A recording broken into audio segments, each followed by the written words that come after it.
안녕하세요. 저는 더세움교회 심용균 목사입니다. 오늘은 마가복음 1장 16절에서 20절까지의 말씀으로 나를 따라오라 라는 말씀의 제목으로 하나님 말씀 나누도록 하겠습니다. 한번 질문 드려볼게요. 여러분 혹시 여러분이 하는 일을 하시잖아요. 그 일을 하시면서 여러분 어떤 감정이 좀 드시나요? 여러분이 하는 일이 있는데 그 일 때문에 혹시 매일 똑같은 일인가, 또 이런 일을 계속 하는 것이 맞나라고 하는 고민이 들고, 또 똑같은 스트레스 때문에 일상에 좀 갇힌 것 같은 느낌이 들 때가 있으신가요? 또 어떨 때는 이게 정말 나의 전부인가, 이게 최선인가 라는 생각이 떠오를 때가 있는가요? 혹시 만약 그런 생각이 들고 그런 질문이 최근 아니면 언젠가 있었던 사람이라면 오늘 말씀을 한 번 더 집중해 보는 게 필요할 것 같습니다.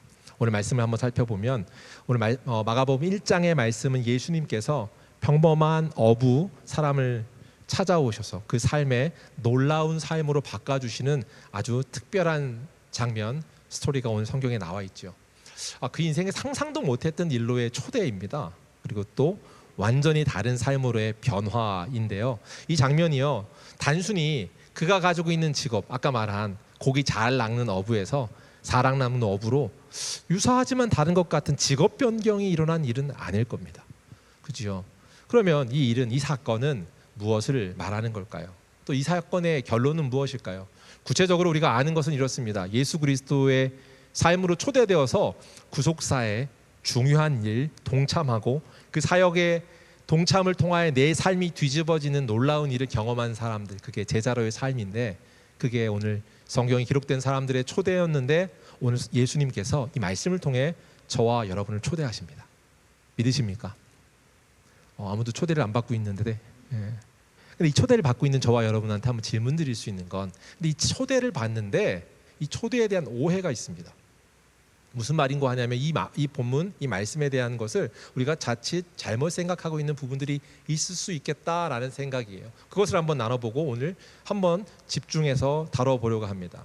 오늘 말씀의 첫 번째 오해라고 하는 건 뭐냐면 부르심인데요. 부르심의 장면에 이 부르심이라고 하는 사건, 그 일에 참여하는 사람에게 대가가 따르는데요. 그 따르는 대가 지불에 관한 오해입니다. 무엇을 말하는가 오늘 관심 있게 한번 살펴보시죠. 오늘 성경은 베드로, 오늘 어린이 뉴젠에서 말했는데 시몬이라고 하는 베드로에 대한 이야기를 나눴고, 또 안드레, 또 그 이후에도 성경 본문에 나오는 건 야고보와 요한, 세베대의 아들들이라고 불리는 사람이죠. 그들이 그물을 깁고 있었다. 그들이 이제 어부이죠. 어부로서 그 자리에서 그렇게 하고 있는데 예수님께서 그 사람 한 사람을 부르셨습니다. 그런데 그들을 부르신 장면에서 그들이 나를 따르라 할 때 따르는 장면에 구체적으로 묘사한 묘사의 표현이 뭐냐면 뭐라고 말해요? 내 그물을 내려놓고 라고 말하고 있습니다. 그러니까 예수님 따를 때 내가 들고 있는 그물을 손에 쥔 채 따라갔다가 아니라 내려놓았다라고 말한단 말이에요. 그럼 여기 질문이 하나 생깁니다.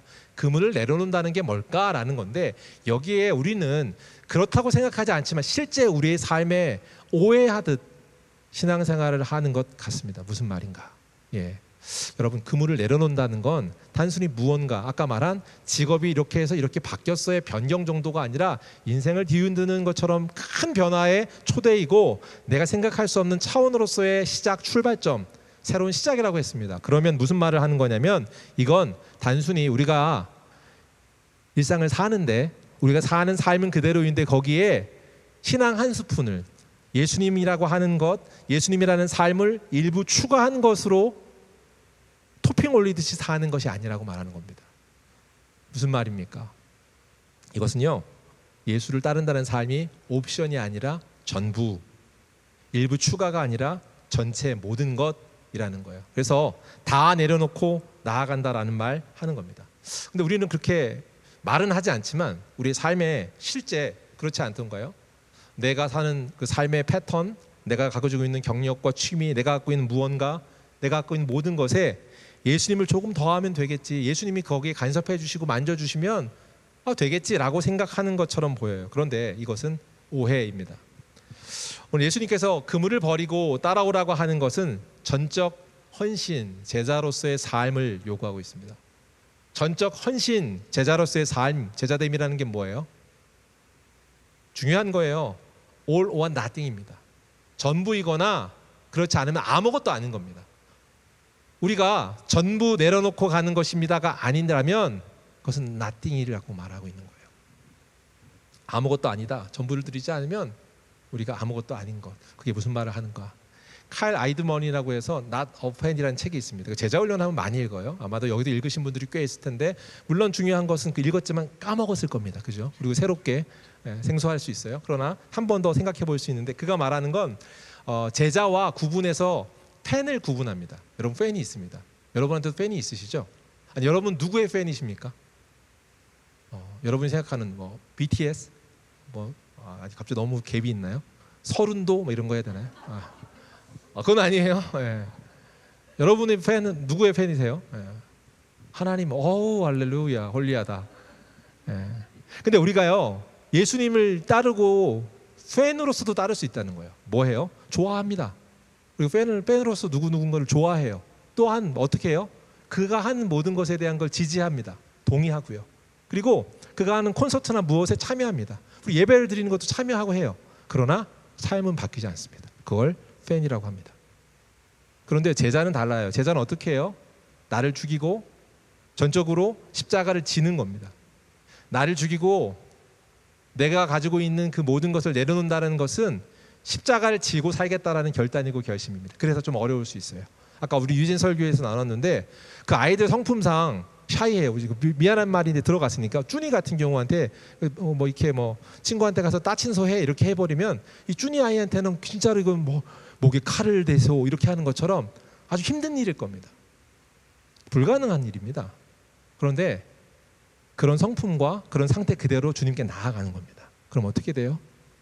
주님께서 그 성품도 바꾸시고 상황을 통해서 그 사람을 일으켜 주시고 만져 주십니다. 그리고 그 모양 그대로 사용하세요.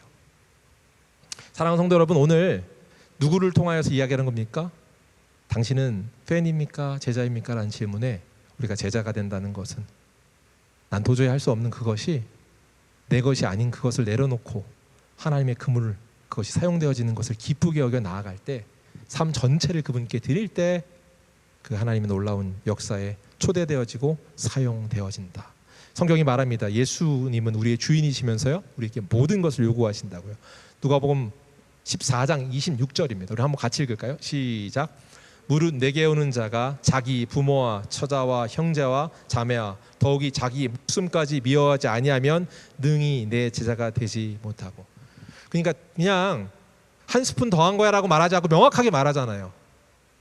모든 것을, 자기 부모까지도 너 부모 미워해 이 말이 아니잖아요.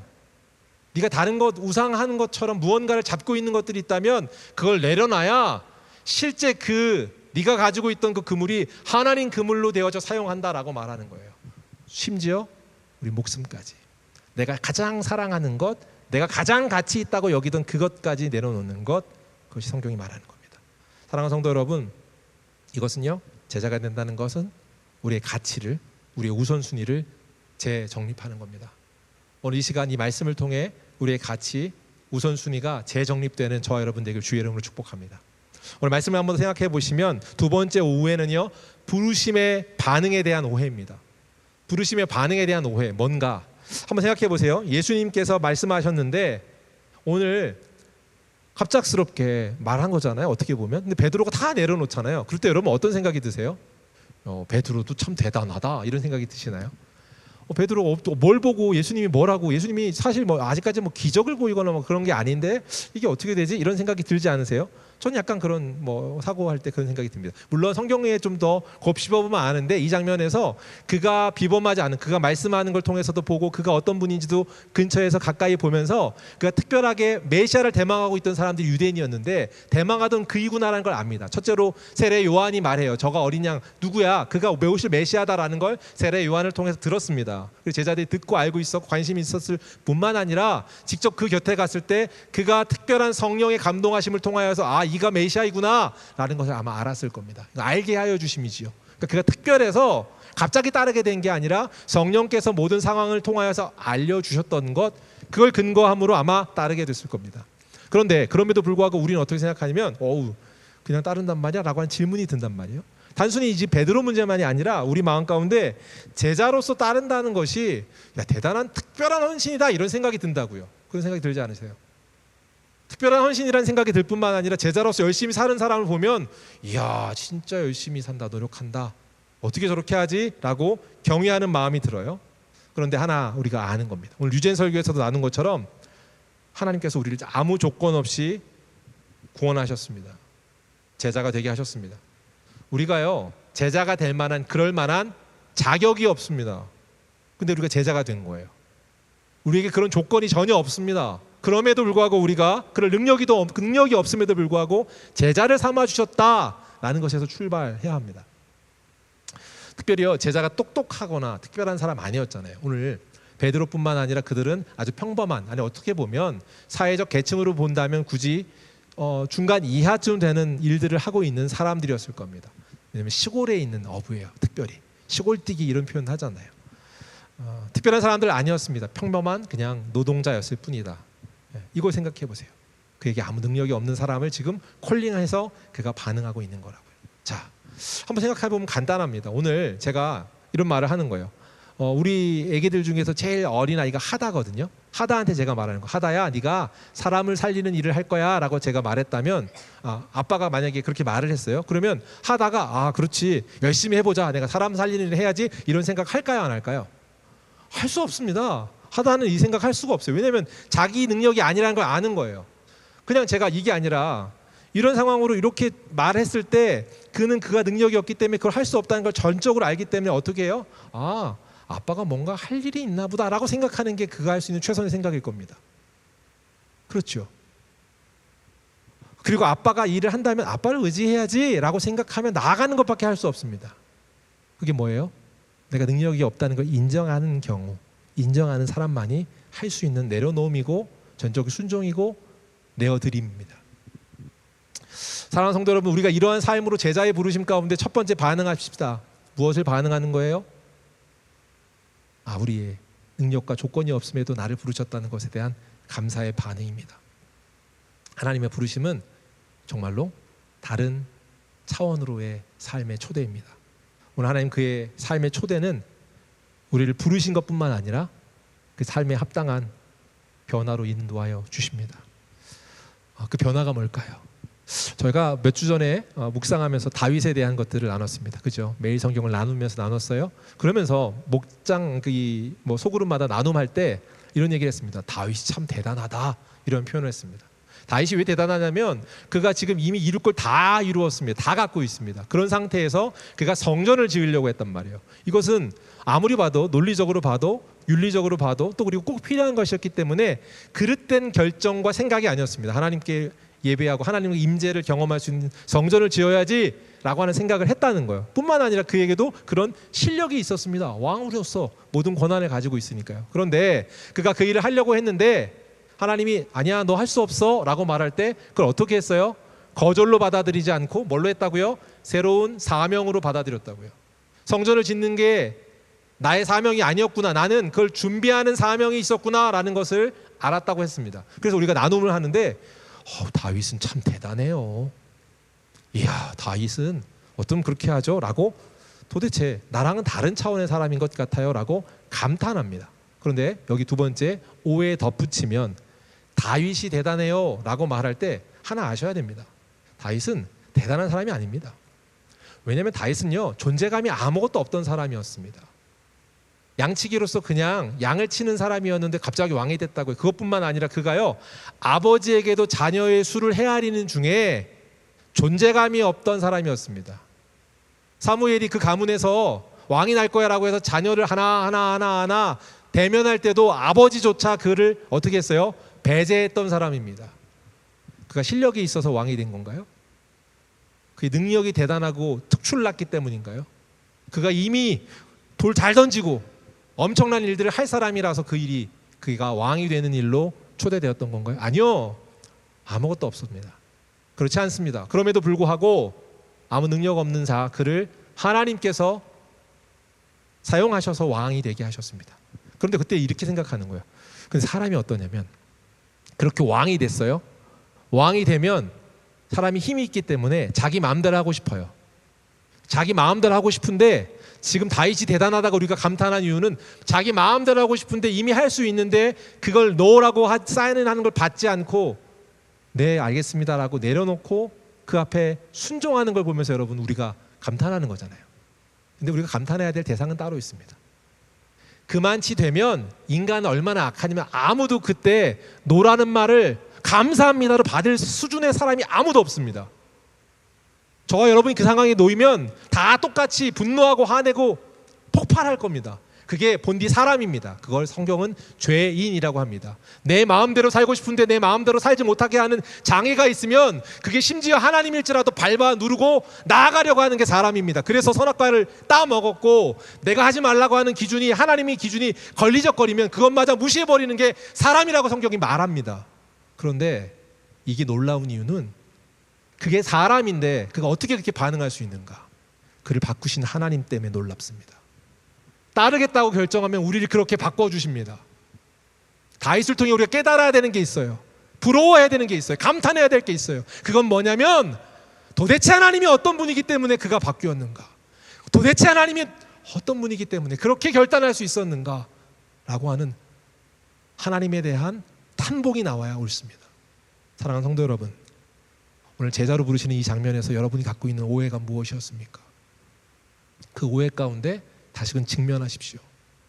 내 열심으로 제자가 되는 것도 아닐 뿐더러 오늘 제자로 부르신 그분이 역사하셔서 바꿔주신다. 우리는 다만 아무 값 없이 별거 없이 나아갈 뿐이다. 성경이 말합니다. 에베소 2장 8절에 10절입니다. 한번 같이 봉독할까요? 같이 읽겠습니다. 시작. 너희는 그 은혜에 의하여 믿음으로 말미암아 구원을 받았으니 이것은 너희에게서 난 것이 아니요 하나님의 선물이라. 행위에서 난 것이 아니니 이는 누구든지 자랑하지 못하게 함이라. 우리는 그가 만드신 바라 그리스도 예수 안에서 선한 일을 위하여 지으심을 받은 자니 이를 하나님이 전에 예비하사 우리로 그 가운데서 행하게 하려 하심이니라. 아멘. 은혜로 시작되었습니다. 그러므로 자랑할 것이 없다. 우리가 그의 만드신 바라 그리스도 예수 안에서 선한 일을 위하여 지으심을 받았나니 라고 하는 이 말씀이 제자됨은 하나님의 은혜로 시작되고 유지된다는 걸 경험하는 겁니다. 사랑하는 성도 여러분, 이 놀라운 초대의 기쁨으로 경험하는 놀라운 기적이 체험되어져 가는 저와 여러분 되길 주의 이름 축복합니다. 말씀을 정리하겠습니다. 오늘 부르심에 응답하라고 나를 따라오라 라고 말씀하십니다. 예수님의 부르심은 단순한 초대가 아니에요. 그 부르심은 당신의 삶 앞과 뒤가 완전히 바뀌는 도전입니다. 이제 그 그물을 내려놓고 우리가 가지고 있던 그 우선순위, 우리가 갖고 있던 내가 갖고 있던 무언가 그 특정한 그것을 내려놓고 예수님의 부르심에 따라 살아갈 때 우린 도저히 상상할 수 없었던 내 그물이 하나님 그물 되는 것을 경험하게 되는 줄 믿습니다. 그런데 절대 두려워하지 마십시오. 여러분의 그물은 저나 여러분이나 피차 보잘것 없습니다. 아무것도 아닌 그 그물이에요. 도저히 차원이 다른 차원의 그물로 사용하시는 그분의 사용되어지는 그물과는 비교할 바가 못 돼요. 그러나 하나님이 두려워하지 말라는 것은 하나님께서 우리의 삶을 너는 할 수 없는 차원이 다른 물고기 낚는 어부 말고 하나님 차원의 사람이 낚는 어부로 너를 사용하겠다. 여러분을 부르십니다. 나를 따라오라. 그 부르심에 응답하시는 저와 여러분 되길 주의 이름으로 축복합니다. 여러분을 부르시는 하나님의 콜링은요, 부업이 아니라 주업입니다. 그냥 하던 일에 무언가 하나를 더하는 그게 아니라 모든 것을 드리는 all or nothing에서 여러분의 전부를 드리는 것, 그게 우리의 삶입니다. 그러므로 저와 여러분이 때를 어떤지 못 얻었지 민감하고 민첩하게 그리스도 복음 전하는 삶을 사는 그 삶이 우리에게 무장되어지는 저와 여러분 되길 주의 이름으로 축복합니다.